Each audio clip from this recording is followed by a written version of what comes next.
전북 익산의 한 시골 마을에서 시작된 믿기 힘든 이야기가 큰 화제를 모으고 있습니다. 손자 생일을 맞아 정성껏 준비한 음식을 들고 서울로 향한 70세 할머니의 운명이 예상치 못한 방향으로 극적인 반전을 맞이했다고 합니다. 제보에 따르면 "엄마, 여긴 엄마 집 아니에요" 라는 한마디가 이 모든 이야기의 시작이었다고 하는데요. 과연 무슨 일이 있었던 걸까요? 지금부터 여러분께 그 특별한 이야기를 전해드리겠습니다. 여기서 잠깐 더 많은 이야기와 재미있는 콘텐츠를 놓치지 않으시려면 지금 바로 구독과 알림 설정을 해주세요. 여러분의 관심이 저희 채널에게 큰 힘이 됩니다. 전북 익산의 작은 시골 마을 이정화는 새벽 5시부터 부산하게 움직이고 있었습니다.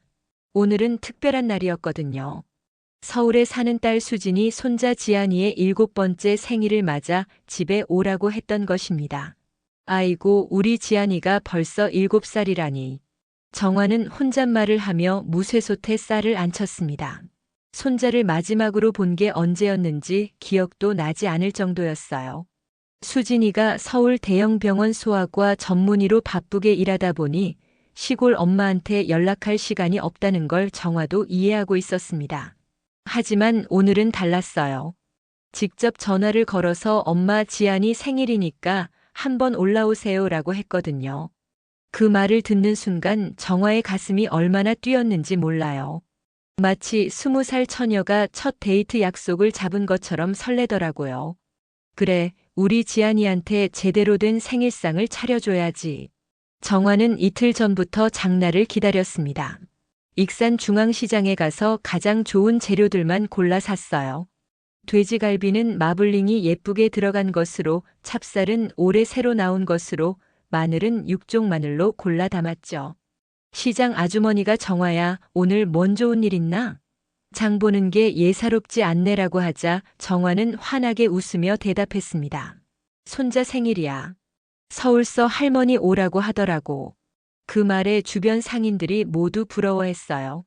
"아이고, 좋겠다. 우리 자식들은 언제 한번 오라고 할까?" 집으로 돌아온 정화는 본격적인 요리에 들어갔습니다. 먼저 수수떡부터 쪘어요. 찹쌀과 수수를 3대1 비율로 섞어서 무쇠솥에 푹 쪘죠. 김이 모락모락 올라오는 걸 보니 마음도 따뜻해졌습니다. 지안이가 이걸 먹고 튼튼하게 자라야 할 텐데. 다음은 돼지갈비 양념구이였어요. 정화만의 비법이 있었거든요. 마늘 한 통을 통째로 갈아서 넣고 배도 1개 전부 갈아 넣었습니다. 거기에 집에서 담근 고추장 2숟가락, 참기름, 깨소금까지 넣어서 하루 종일 재워뒀어요. 그렇게 재운 갈비를 숯불에 구우면 그 냄새가 동네 전체에 퍼질 정도였습니다. 이 맛을 우리 지안이가 알까? 정화는 갈비를 뒤집으며 걱정스러운 마음이 들었어요. 수진이가 서울에서 자란 지안이한테 인스턴트 음식만 먹이는 건 아닌지 염려됐거든요. 하지만 곧 고개를 저었습니다. "아니야, 우리 수진이가 의사인데 그럴 리 없어." 마지막으로 마늘 장아찌를 꺼냈습니다.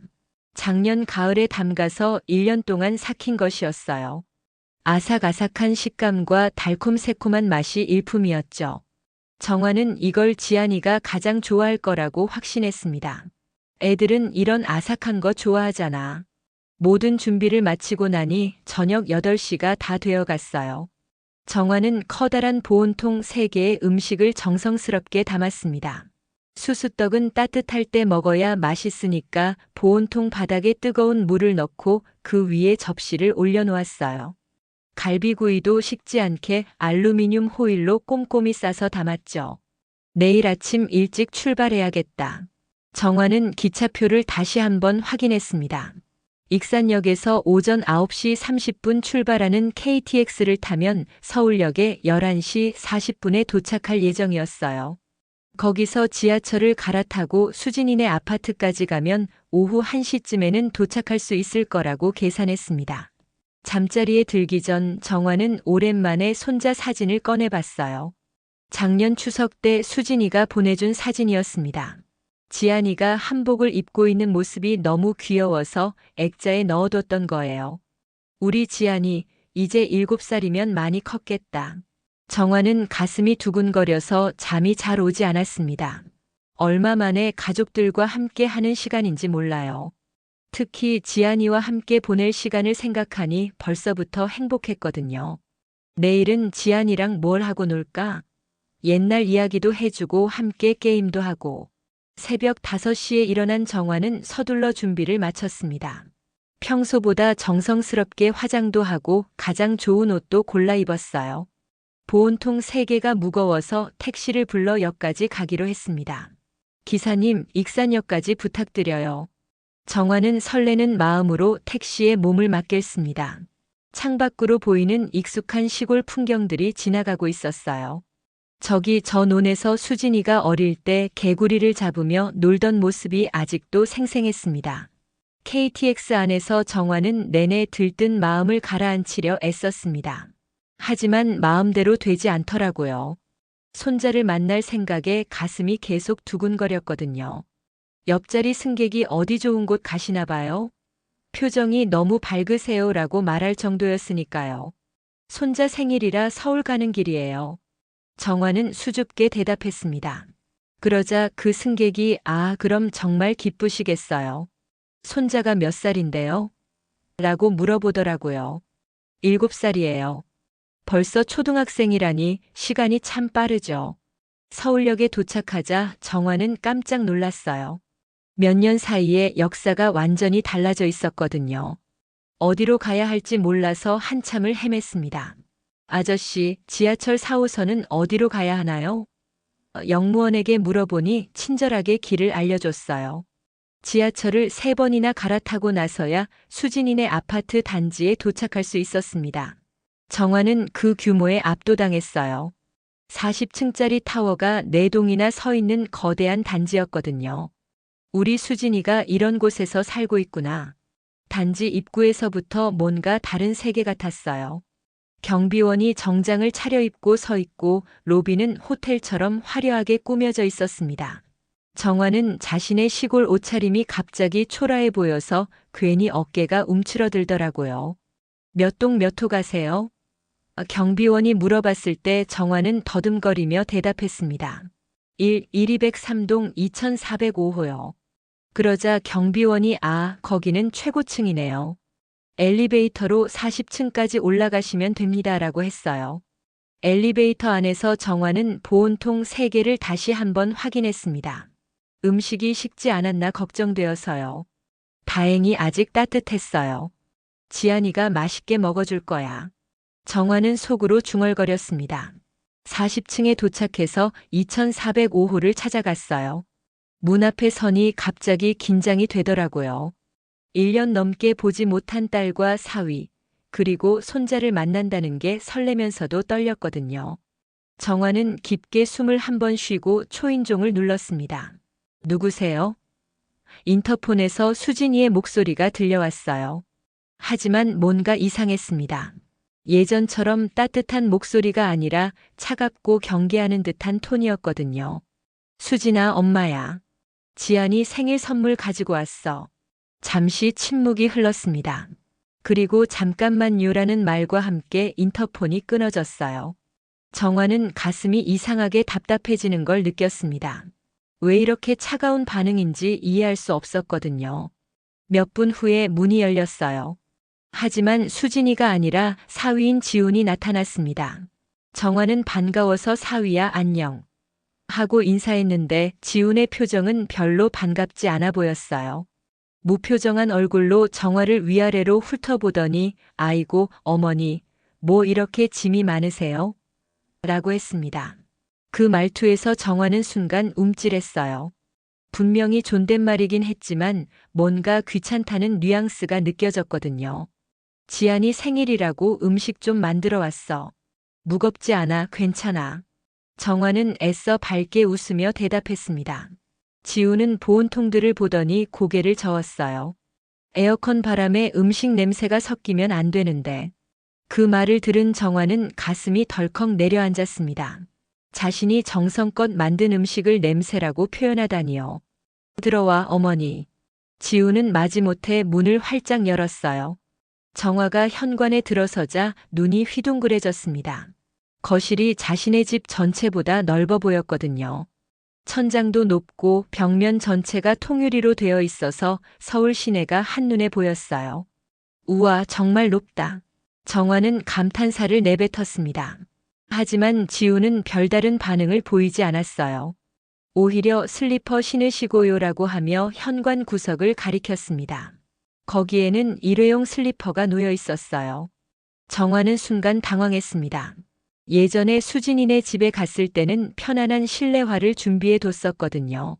하지만 지금은 마치 잠깐 들렀다 갈 손님 취급을 받는 기분이었어요. 고마워.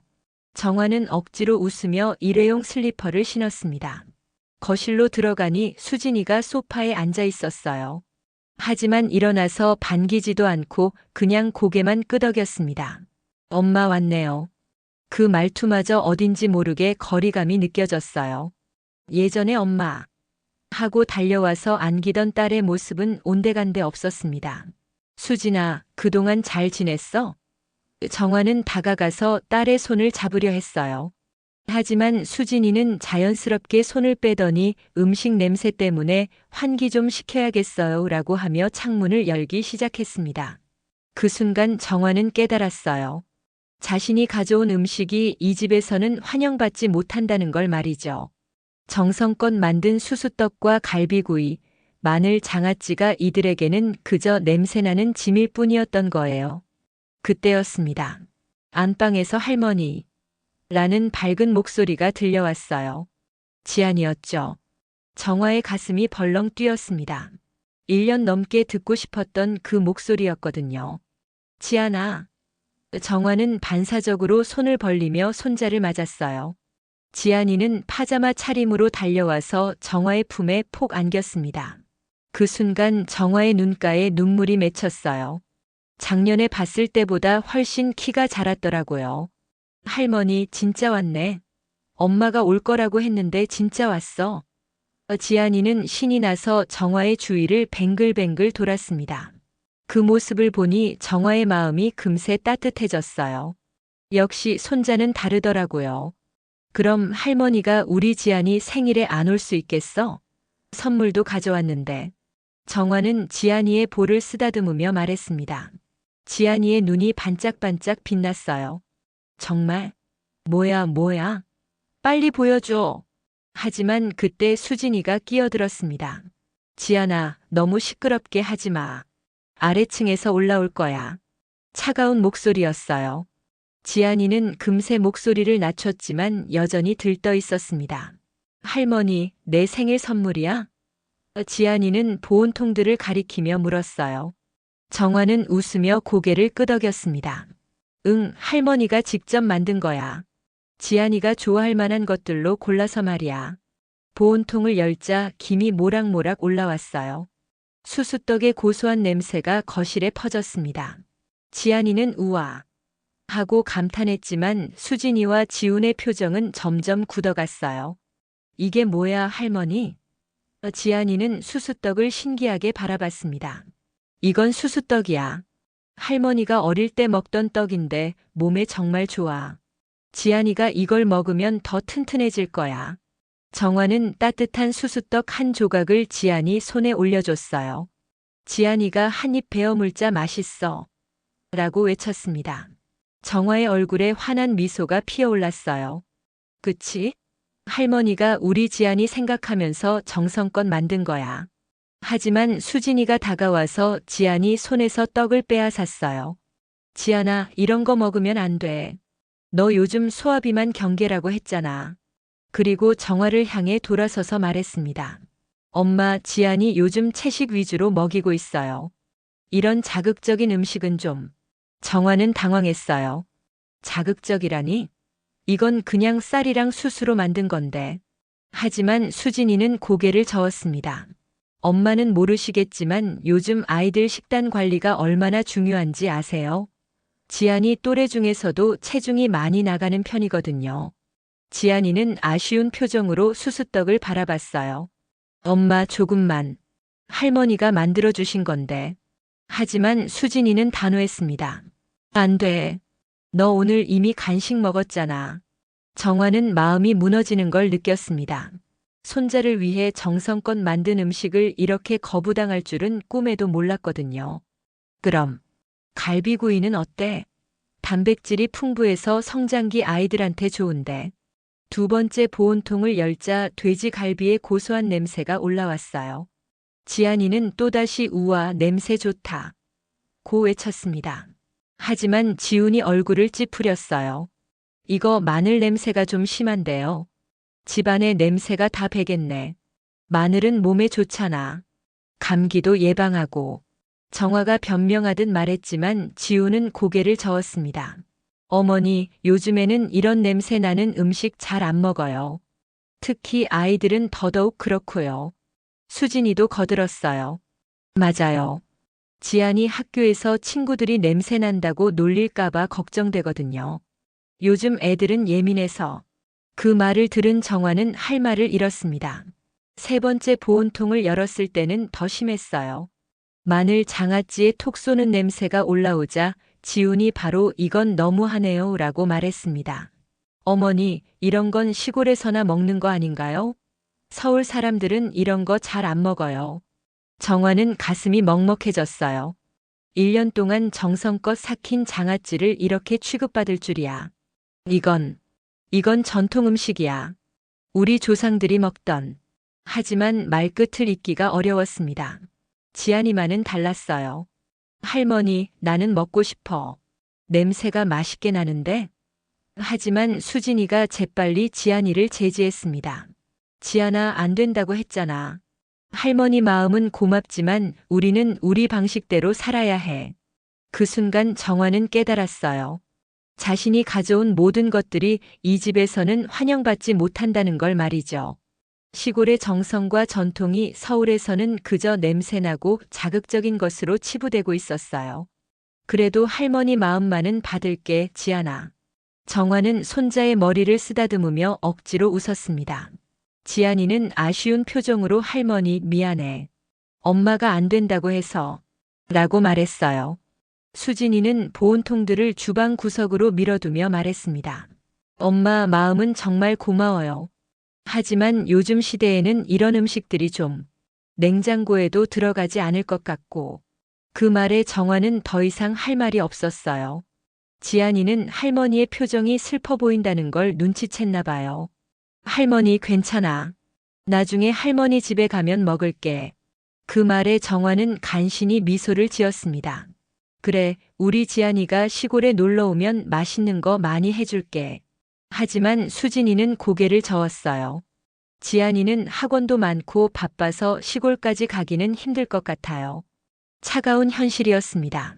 손자와의 만남도 함께 할 시간도 모두 딸의 허락하에 이루어져야 하는 거였어요. 정화는 마음을 추스르고 거실 소파에 앉았습니다. 비록 음식은 거부당했지만 그래도 가족들과 함께 있다는 것만으로도 위안이 되었거든요. 지안이가 옆에 바짝 붙어 앉아서 할머니, 오늘 밤에 재미있는 이야기 해줘라고 조르는 모습이 너무 사랑스러웠어요. 그럼 할머니가 어릴 때 이야기 해줄까? 정화는 지안이를 품에 안으며 말했습니다. 하지만 수진이가 끼어들었어요. 엄마, 지안이는 지금 영어 단어 외우는 시간이에요. 하루에 20개씩 외워야 하거든요. 영어 단어? 정화는 깜짝 놀랐습니다. 7살짜리가 벌써 영어 공부를 해? 수진이는 당연하다는 듯이 대답했어요. 요즘 애들은 다 해요. 지안이도 이제 초등학생이니까 뒤처지면 안 되잖아요. 지안이는 아쉬운 표정을 지었어요. 엄마, 오늘은 할머니 왔으니까 안 하면 안 돼? 하지만 수진이는 단호했습니다. 안 돼. 하루라도 걸으면 까먹어. 어서 가서 단어 카드 가져와. 정화는 마음이 답답했어요. 손자와 함께 보내고 싶었던 소중한 시간이 영어 공부로 채워지다니요. 수진아, 오늘 하루 정도는. 하지만 수진이는 고개를 저었어요. 엄마는 요즘 교육이 얼마나 치열한지 몰라요. 조금만 방심해도 뒤처져요. 지훈도 거들었습니다. 맞아요, 어머니. 요즘 아이들은 7살 때부터 경쟁이 시작돼요. 지안이도 벌써 3개 학원을 다니고 있거든요. 정화는 깜짝 놀랐어요. 3개나? 뭘 그리 많이 배워? 영어, 수학, 그리고 피아노요. 수진이가 자랑스럽게 말했습니다. 특히 피아노는 지안이가 재능이 있어서 콩쿠르도 준비하고 있어요. 정화는 고개를 저었어요. 아이고, 우리 지안이 힘들겠다. 놀 시간도 없고. 놀 시간? 지훈이 코웃음을 쳤어요. 어머니, 요즘 시대에 그냥 노는 게 어디 있어요? 놀더라도 교육적인 활동을 해야죠. 그 말에 정화는 할 말을 잃었습니다. 자신이 알던 세상과는 완전히 다른 곳이었거든요. 지안이가 영어 단어 카드를 들고 왔어요. 할머니, 나 공부해야 해. 미안해. 정화는 지안이의 어깨를 토닥이며 괜찮아. 공부 열심히 해라고 말했지만 속은 서운했어요. 수진이는 지안이 옆에 앉아서 영어 단어를 가르치기 시작했습니다. 애플은 뭐지? 사과요. 구두. 그럼 버네너는?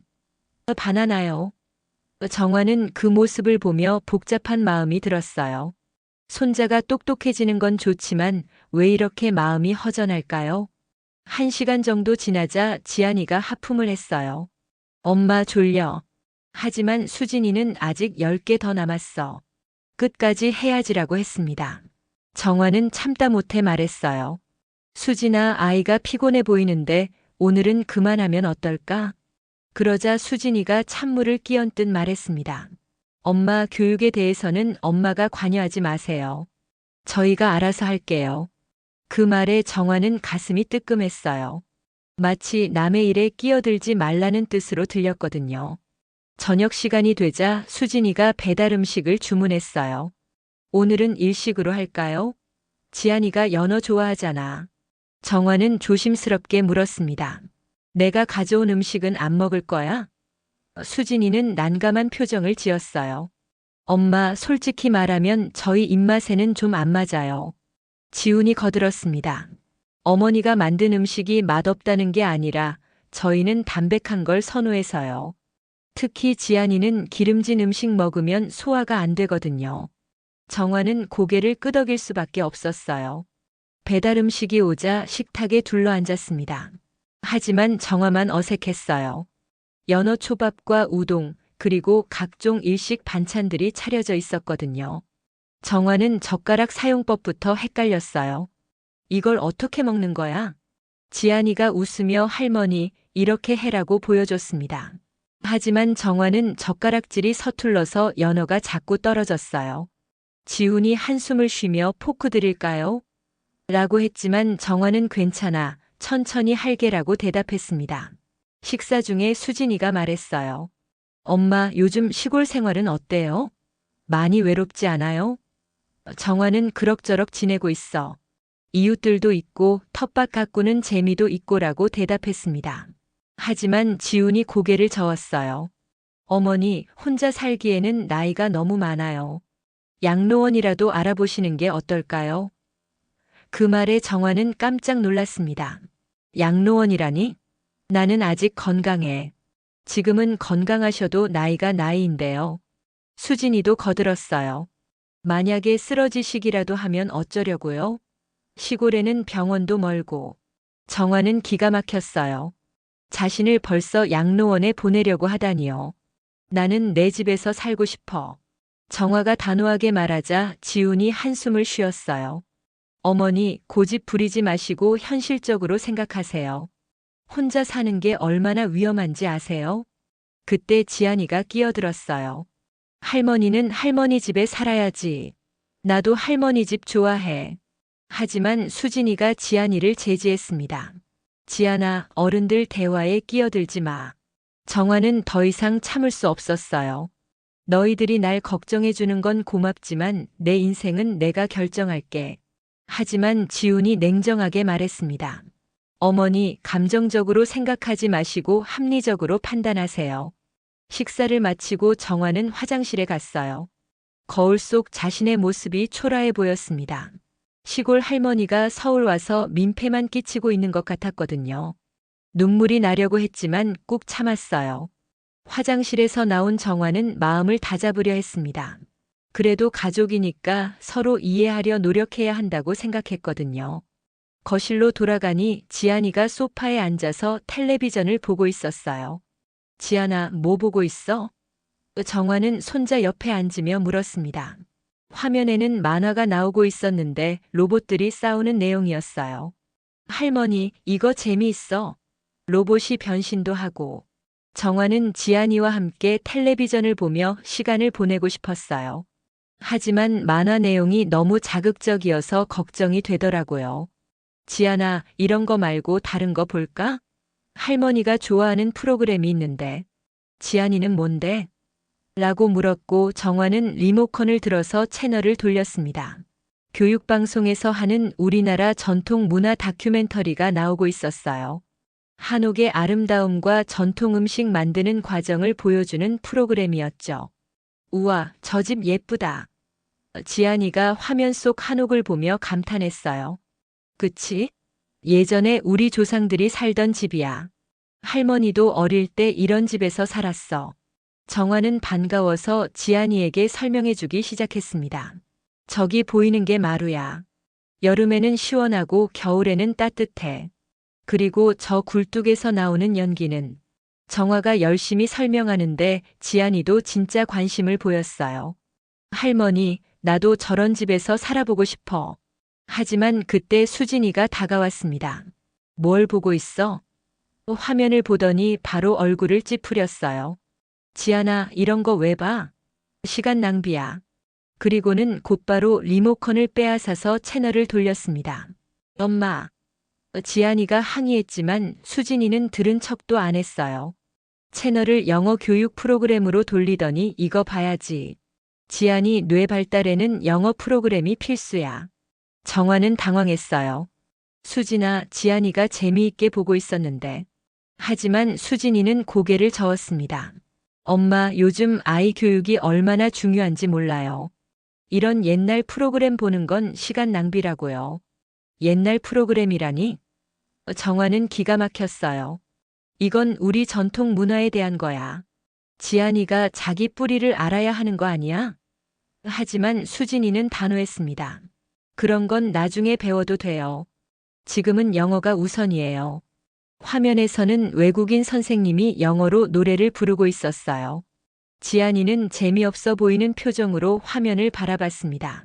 엄마, 이거 재미없어. 아까 그거 다시 보자. 하지만 수진이는 안 돼. 이거 끝까지 봐야 해라고 했어요. 정화는 안타까웠어요. 손자가 전통 문화에 관심을 보이는 걸 막다니요. 수진아, 아이가 하고 싶어 하는 걸 해주면 어떨까? 영어는 나중에 해도. 하지만 수진이가 버럭 소리를 질렀어요. 엄마, 교육은 저희가 알아서 할게요. 엄마는 모르시잖아요. 그 말에 정화는 가슴이 철렁 내려앉았습니다. 딸이 자신한테 이렇게 말할 줄이야. 뭘 모른다는 거야? 정화도 목소리가 높아졌어요. 나도 너를 키웠는데 뭘 모른다고 그래? 수진이는 코웃음을 쳤습니다. 엄마가 저를 키운 방식이 요즘 시대에 맞나요? 엄마는 교육이 뭔지도 몰라요. 그 말에 정화는 정말 화가 났어요. 교육이 뭔지 모른다고. 너를 대학까지 보낸 게 나야. 의사로 만든 것도 나라고. 하지만 수진이는 여전히 차가웠습니다. 그때랑 지금이랑 다르잖아요. 엄마 방식으로 하면 지안이가 뒤처져요. 지안이는 엄마와 할머니가 싸우는 모습을 보며 울상이 되었어요. 엄마, 할머니, 그만해. 하지만 이미 분위기는 최악이 되어버렸습니다. 정화는 더 이상 참을 수 없었어요. 요즘 애들은 너무 똑똑해서 정이 없어. 공부만 하고 살면 뭐하냐? 사람다운 마음을 잃으면. 하지만 말을 끝내기도 전에 지훈이 끼어들었습니다. 어머니, 요즘 세상에서 그런 낙후된 생각은 좀. 지훈의 말에 정화는 정말 기가 막혔어요. 낙후된 생각이라니요? 낙후된 생각? 인정과 예의를 중시하는 게 낙후된 거야? 어머니, 감정적으로 접근하지 마시고 현실적으로 생각해 보세요. 지훈은 차가운 목소리로 말했습니다. 요즘 아이들은 경쟁에서 살아남아야 해요. 그런 정서적인 것들은 사치예요. 정화는 할 말을 잃었어요. 사치라니. 자신이 평생 소중하게 여겨온 가치들이 이들에게는 그저 사치일 뿐이었던 거예요. 그때 수진이가 결정타를 날렸습니다. 엄마, 솔직히 말할게요. 여긴 엄마 집이 아니에요. 저희 방식대로 살고 있는데 와서 이래라 저래라 하지 마세요. 애 교육 방해하지 말고 좀 돌아가 주세요. 그 말을 들은 순간 정화는 머리가 하얘졌어요. 돌아가라고. 자신의 딸이, 자신이 낳아서 키운 딸이 이런 말을 하다니요. 눈앞이 캄캄해졌습니다. 수진아. 정화는 떨리는 목소리로 말했어요. 너 지금 엄마한테 나가라고 하는 거야? 하지만 수진이는 고개를 돌렸습니다. 그게 서로에게 좋을 것 같아요. 지안이가 할머니 가지 마. 라고 울었지만 아무도 신경 쓰지 않았어요.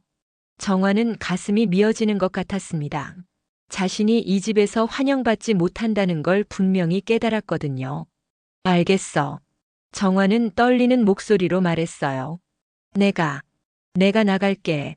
그리고는 벌떡 일어나서 짐을 싸기 시작했습니다.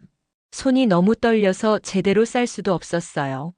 정화는 떨리는 손으로 보온통들을 챙기기 시작했습니다. 아직 음식이 절반 이상 남아 있었지만 더 이상 여기 둘 수는 없었어요. 이 집에서는 자신의 정성이 쓰레기 취급받을 뿐이니까요. 할머니 가지 마. 지안이가 정화의 치마를 붙잡고 울었어요. 그 모습을 보니 정화의 마음이 더욱 아팠습니다. 손자만은 자신을 필요로 해주는데 정작 부모들이 그걸 가로막고 있었거든요. 지안아, 할머니는 꼭 다시 올게. 정화는 눈물을 참으며 손자의 머리를 쓰다듬었어요. 하지만 언제 다시 올 수 있을지는 모르겠더라고요. 아니, 다시 올 수 있기는 할까요? 수진이는 소파에 앉아서 팔짱을 끼고 있었어요. 미안하다는 말 한마디 없이 말이죠. 지우는 아예 자리를 피해버렸고요. 정화는 혼자서 무거운 보온통들을 들고 현관으로 향했습니다. 수진아. 정화는 마지막으로 딸을 불렀어요. 엄마가 뭘 그렇게 잘못했길래. 하지만 말끝을 잇지 못했습니다. 수진이의 차가운 표정을 보니 더 이상 할 말이 없더라고요. 엄마, 조심히 가세요. 수진이의 마지막 인사는 마치 남처럼 느껴졌어요. 정화는 고개를 끄덕이고 문을 나섰습니다. 뒤에서 지안이가 할머니 하고 부르는 소리가 들렸지만 돌아보지 않았어요. 엘리베이터 안에서 정화는 눈물이 터져 나왔습니다. 40층에서 1층까지 내려가는 동안 억눌렀던 감정들이 한꺼번에 쏟아져 나왔어요. 내가 뭘 잘못했다고. 혼잣말이 엘리베이터 안에서 메아리 쳤습니다. 지하철역까지 가는 길이 이렇게 멀게 느껴진 적이 없었어요. 보온통 3개가 점점 무거워졌지만 그보다 더 무거운 건 마음이었습니다. 지나가는 사람들이 정화를 쳐다봤어요. 울면서 무거운 짐을 들고 걷는 할머니가 이상해 보였나 봐요. 서울역에 도착해서 기차표를 끊으려는데 손이 너무 떨려서 돈을 제대로 낼 수도 없었어요. 할머니 괜찮으세요? 매표소 직원이 걱정스럽게 물어봤지만 정화는 괜찮아요 라고 대답할 뿐이었습니다. 기차 안에서 정화는 창밖을 바라보며 생각에 잠겼어요. 어디서부터 잘못되었을까요? 언제부터 딸이 이렇게 차가워진 걸까요?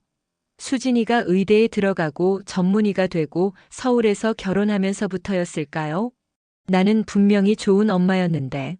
정화는 속으로 중얼거렸어요. 남편이 일찍 세상을 떠난 후 혼자서 2딸을 키웠거든요. 수진이를 의대에 보내려고 논밭까지 팔았던 기억이 났습니다. 그때는 딸이 성공하면 모든 게 보상받을 거라고 생각했는데 익산역에 도착했을 때는 밤 10시가 넘어 있었어요. 택시를 타고 집에 돌아가는 길 기사 아저씨가 말을 걸었습니다. 어디 멀리 다녀오셨나 봐요? 서울에 딸 보러 갔다 왔어요. 정화는 짧게 대답했어요. 딸이 잘 해주던가요? 기사 아저씨의 무심한 질문에 정화는 대답할 수 없었어요. 잘 해줬냐고요? 오히려 나가라고 했는데. 네, 뭐. 정화는 얼버무렸습니다. 집에 도착해서 문을 열자 쓸쓸함이 밀려왔어요. 텅 빈 집이 더욱 적막해 보였습니다. 정화는 보온통들을 부엌에 내려놓고 마루에 주저앉았어요. 온몸에 힘이 빠지는 것 같았거든요. 내가 뭘 잘못했을까? 정화는 천장을 바라보며 혼잣말했어요. 자식을 위해 평생을 바쳤는데 결국 이런 대우를 받게 되다니. 마음이 너무 아팠습니다. 그때 눈에 들어온 게 장롱 위에 있던 낡은 상자였어요. 정화는 의자를 가져와서 상자를 내려다봤습니다. 오래된 통장들과 서류들이 들어 있었어요. 수진이 의대 다닐 때 학비를 대려고 모았던 돈, 그리고 지금까지 조금씩 모아온 적금 통장들. 이 돈들. 정화는 통장을 들여다봤어요. 생각보다 많은 돈이 있었습니다. 평생 아껴가며 모은 돈이었거든요. 수진이와 둘째 딸 수경이를 위해서 말이죠. 언젠가 딸들이 어려울 때 도움이 되라고 모아둔 거였어요. 하지만 오늘 일을 겪고 나니 생각이 바뀌었습니다. 과연 이 돈이 딸들에게 가는 게 맞을까요? 자신을 이렇게 대하는 딸들에게 말이죠. 아니야, 이건 내 돈이야. 내가 번 거라고. 정화는 통장들을 다시 찬찬히 살펴봤어요. 정기예금이 8천만 원, 적금이 3천만 원, 그리고 시골집과 땅까지 합치면 상당한 재산이었습니다. 딸들은 이런 게 있다는 것도 모르고 있을 거예요. 이 돈, 너희들한테 가는 길은 오늘로 끝이다. 정화는 단호하게 말했어요. 오늘 받은 상처가 너무 컸거든요. 자신을 이렇게 무시하고 내쫓는 딸들에게 왜 재산을 물려줘야 하나요? 정화는 컴퓨터를 켜서 인터넷을 검색해 봤어요. 유언장 작성법이라고 치니까 여러 정보가 나왔습니다. 요즘은 공증을 받으면 법적 효력이 있다고 하더라고요. 그래, 제대로 해보자. 새벽까지 여러 사이트를 돌아다니며 정보를 모았어요. 유언장을 쓰는 방법, 재산 기부하는 방법, 그리고 상속에서 제외시키는 방법까지. 정화는 꼼꼼히 메모해뒀습니다. 내 인생은 내가 결정한다. 정화는 처음으로 이런 생각을 해봤어요. 지금까지는 항상 딸들을 위해 살았는데 이제는 자신을 위해 살고 싶었거든요. 딸들에게 무시당하면서까지 착한 엄마로 살 필요는 없으니까요. 아침이 되자 정화는 결심을 굳혔어요. 오늘 당장 전주에 있는 법무법인에 가서 유언장을 작성하기로 했습니다. 그리고 자신의 재산을 정말 필요한 곳에 기부하기로 말이죠. 정화는 아침 7시에 일어나서 단단히 마음먹었습니다. 어젯밤 내린 결심을 실행에 옮길 때가 된 거예요. 평소보다 정성스럽게 화장을 하고 가장 단정한 옷을 골라 입었습니다. 오늘은 인생에서 가장 중요한 일을 하는 날이니까요. 전주로 가는 버스 안에서 정화는 머릿속으로 계획을 정리했어요. 먼저 법무법인에 가서 유언장을 작성하고 그 다음에 은행에 가서 계좌 정리를 할 예정이었습니다. 가슴이 두근거렸지만 무서움보다는 해방감이 더 컸어요. 전주 법무법인 한결이라는 간판이 보였습니다. 인터넷에서 찾아본 곳이었어요. 평점도 좋고 상속 전문이라고 되어 있었거든요. 정화는 깊게 숨을 쉬고 문을 열었습니다. 어떻게 오셨어요? 접수 직원이 친절하게 물어봤어요. 유언장을 작성하고 싶은데요. 정화의 말에 직원이 잠깐 놀란 표정을 지었습니다. 아마 정화 정도 나이의 분들이 혼자 오는 경우가 드물었나 봐요. 가족분과 함께 오신 게 아니신가요? 직원이 조심스럽게 물었어요. 아니요, 혼자 왔어요. 혼자 결정할 일이니까요. 정화는 단호하게 대답했습니다. 직원은 그럼 변호사님과 상담부터 받으시겠어요? 라고 했어요. 잠시 후 30대 후반쯤 되어 보이는 여성 변호사가 나타났습니다. 안녕하세요. 저는 김민정 변호사입니다. 유언장 작성을 원하신다고 들었는데요. 정화는 고개를 끄덕였어요. 네, 맞습니다. 혹시 가족분들께서 아시는 일인가요? 김 변호사가 물었어요. 정화는 고개를 저었습니다. 아니요, 그리고 알 필요도 없어요. 제 재산이니까 제가 처분하는 거죠. 그 말에서 김 변호사는 정화의 확고한 의지를 느꼈나 봐요. 그럼 어떻게 처분하고 싶으신지 말씀해 주세요.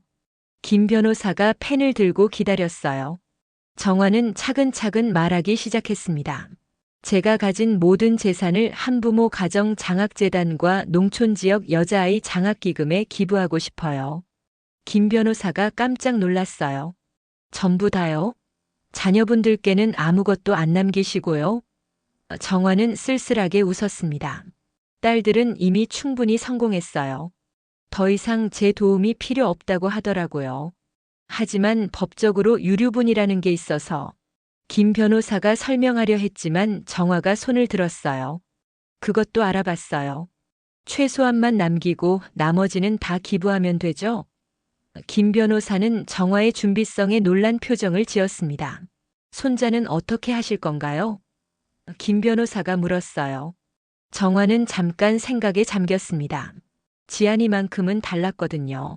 손자 이름으로 신탁 계좌를 만들고 싶어요. 부모가 건드릴 수 없게 말이에요. 김 변호사가 설명해 줬어요. 그럼 지안이가 성인이 될 때까지 신탁 관리인이 관리하고 20살이 되면 본인이 직접 사용할 수 있게 하는 거네요. 정화가 고개를 끄덕였습니다. 맞아요. 그 아이는 할머니를 진짜 사랑해 줬거든요. 구체적인 내용을 정리하는데 2시간이 걸렸어요. 정화의 전 재산을 조사해 보니 생각보다 많았습니다. 예금이 1억 2천만 원, 부동산이 8억 원 정도였어요. 시골 땅값이 많이 올랐던 거예요.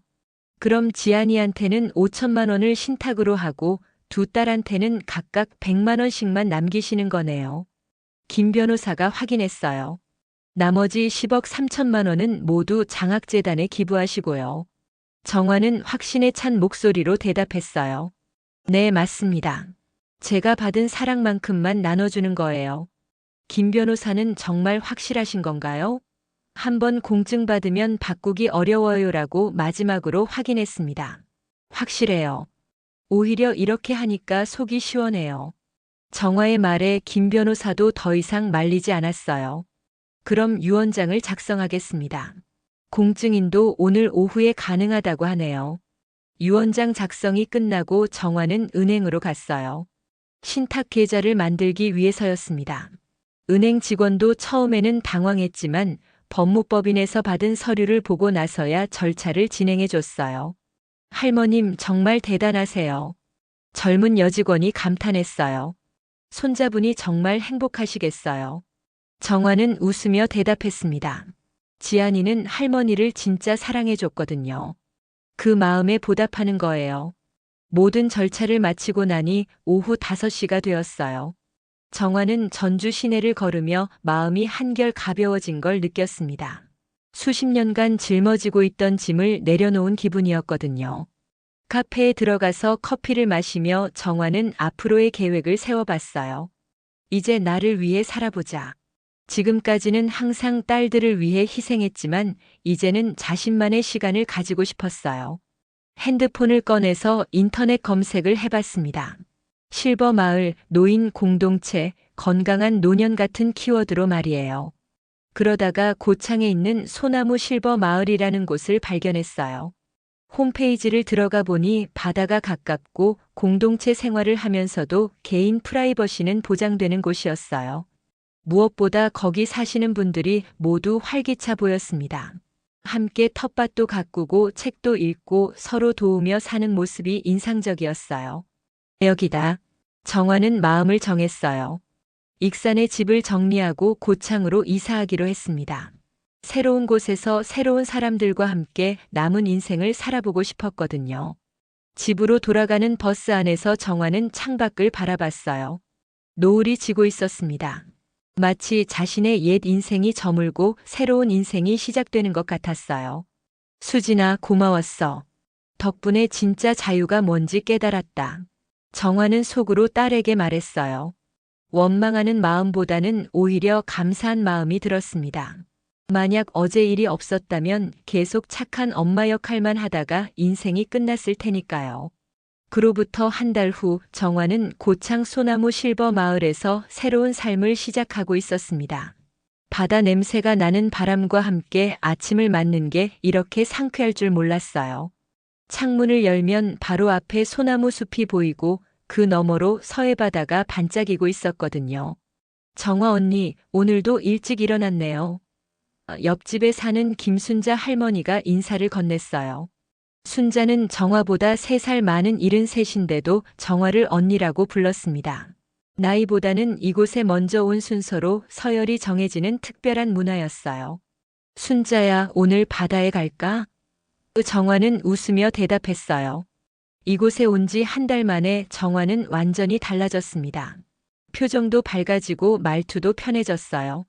무엇보다 자신을 위해 사는 게 이렇게 행복한 줄 몰랐거든요. 아침 산책을 마치고 돌아와서 정화는 공동 텃밭으로 향했어요. 이곳 실버 마을의 자랑 중 하나가 바로 이 텃밭이었습니다. 15명의 할머니들이 함께 상추, 토마토, 고추 등을 키우고 있었어요. 어머 정화야, 토마토 벌써 이렇게 빨갛게 익었네. 박영숙 할머니가 깜짝 놀랐어요. 정화가 심은 토마토가 유난히 잘 자라고 있었거든요. 시골에서 오래 살아서 그런가 봐요. 손에서 기운이 나나 봐. 함께 텃밭을 가꾸는 시간이 정화에게는 가장 즐거웠어요. 서로 농사 비법도 나누고 수확한 채소로 함께 요리도 해먹고 이런 게 진짜 가족 같은 느낌이라는 생각이 들었습니다. 오후에는 마을 도서관에서 할머니들과 함께 한글 공부를 했어요. 놀랍게도 이곳 할머니들 중에는 제대로 된 교육을 받지 못한 분들이 많았거든요. 하지만 나이가 들어서도 배우려는 열정만큼은 누구보다 뜨거웠어요. 정화야, 너는 글씨도 예쁘게 쓰고 똑똑해서 좋겠다. 최명자 할머니가 부러워했어요. 명자는 올해 78살인데 한글을 배운 지 겨우 2달밖에 안 됐거든요. 명자 언니도 정말 열심히 하시잖아요. 나이가 뭐가 중요해요? 저녁 시간에는 모두 함께 모여서 차를 마시며 하루를 정리했어요. 오늘은 새로 온 할머니가 자기 소개를 하는 날이었습니다. 경남 거창에서 오신 이영희 할머니였어요. 저는 아들 며느리한테 집만 된다고 해서 왔어요. 영희 할머니의 말에 모든 할머니들이 고개를 끄덕였어요. 다들 비슷한 경험이 있었거든요. 여기서는 누구한테도 짐이 안 돼요. 우리 모두 서로 도우며 살아가니까요. 정화도 자신의 이야기를 들려줬어요. 저도 딸한테 여긴 엄마 집이 아니에요 라는 말을 들었어요. 그때는 정말 마음이 아팠는데 지금 생각해보니 오히려 고마워요. 덕분에 진짜 자유를 찾았거든요. 맞아, 맞아. 할머니들이 박수를 쳤어요. 자식들 눈치 보며 사는 게 무슨 인생이야. 우리도 당당하게 살 권리가 있지. 순자 할머니의 말에 모두들 웃음꽃이 피었습니다. 밤에 정화는 자신의 작은 방에서 편지를 쓰기 시작했어요. 지안이에게 보내는 편지였습니다. 한 달에 한 번씩 손편지를 보내기로 했거든요. 수진이가 막을 수도 있지만 그래도 할머니의 마음은 전하고 싶었어요. 우리 지안이에게. 할머니는 지금 바다가 보이는 예쁜 마을에서 살고 있어. 여기 할머니들이 모두 착하셔서 매일매일이 즐거워. 지안이도 건강하게 잘 자라고 있지? 할머니는 지안이가 20살이 되면 줄 선물을 준비해뒀어. 그때까지 건강하게 기다릴게. 편지를 쓰고 나니 마음이 따뜻해졌어요. 원망하는 마음은 이제 정말 없었습니다. 오히려 딸들이 언젠가는 깨달을 거라고 믿었어요. 진정한 가족의 의미를 말이죠. 며칠 후 정화는 놀라운 소식을 들었어요. 둘째 딸 수경이에게서 전화가 온 거예요. 엄마, 언니한테 들었는데 집을 정리하셨다면서요? 지금 어디 계세요? 고창에 있어. 바다가 보이는 마을에서 살고 있어. 정화는 담담하게 대답했어요. 수경이는 한동안 말이 없더니 엄마 제가 찾아뵐게요. 언니가 너무 심했어요 라고 했습니다. 하지만 정화는 고개를 저었어요. 괜찮아 수경아. 엄마는 이제 정말 행복해. 너희들도 각자 행복하게 살면 그것만으로 충분해. 수경이는 계속 미안하다고 했지만 정화는 정말 괜찮다고 했어요. 그날 저녁 정화는 마을 언덕에 올라가서 노을을 바라봤어요. 오늘도 서해바다 위로 아름다운 노을이 지고 있었습니다. 정화는 깊게 숨을 들이마셨어요. 바다 냄새와 함께 자유의 향기도 맡을 수 있었거든요. 나는 이제 누구의 엄마도 아니고 누구의 할머니도 아니야. 정화는 혼잣말했어요. 나는 그냥 이정화. 내 이름으로 사는 사람이야. 그 말을 하고 나니 정말 홀가분해졌어요. 마을로 돌아가는 길에 정화는 핸드폰을 꺼내서 마지막 메시지를 적었어요. 언젠가 누군가가 이 이야기를 들을 수도 있으니까 말이에요. 70살이 되어서야 깨달았습니다. 진짜 가족은 혈연이 아니라 마음으로 이어지는 거라는 걸요. 나를 필요로 하고 내가 필요로 하는 사람들과 함께할 때 비로소 진정한 행복을 느낄 수 있어요. 수수떡에 담긴 정성을 냄새난다는 말로 거부당했던 그날, 저는 새로 태어났습니다. 이제는 누구 눈치도 보지 않고 당당하게 내 인생을 살아갑니다. 정화는 메시지를 저장하고 핸드폰을 주머니에 넣었어요. 그리고 마을 할머니들이 기다리고 있는 공동체 센터로 향했습니다. 오늘 밤에는 영희 할머니가 고향에서 가져온 전통차를 함께 마시기로 했거든요. 정화야, 어디 갔었어? 우리 기다렸잖아. 할머니들이 반갑게 맞아줬어요. 정화는 환하게 웃으며 그들 사이로 들어갔습니다. 이곳이 바로 자신의 진짜 가족이었으니까요. 바다에서 불어오는 시원한 바람이 정화의 머리카락을 날렸어요. 그 바람 속에는 자유의 기운이 가득했습니다. 정화는 더 이상 누구에게도 사랑받으려 애쓰지 않았어요. 자신을 사랑하는 것만으로도 충분히 행복했거든요.